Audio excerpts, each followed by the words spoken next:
Οδηγάμε ένα Αλφα Ρωμαίο 159 JTS που κινείται με εναέριο με σύστημα Master Direct.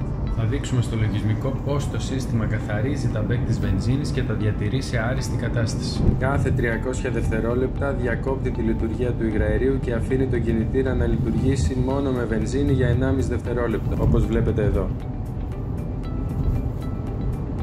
Γίνονται ολοκληρωμένοι ψεκασμοί με υψηλή πίεση βενζίνης για τη σωστή λειτουργία των μπέκ.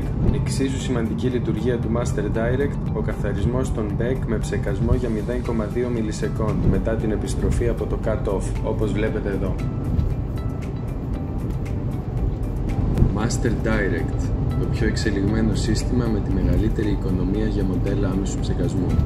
Περνάει το τεστ σε ένα δύσκολο κινητήρα σαν αυτόν του 159 1,9 με κωδικό 939α6000. Μάθετε περισσότερα και κατεβάστε online προσφορά για το δικό σας μοντέλο στο masterdirect.gr.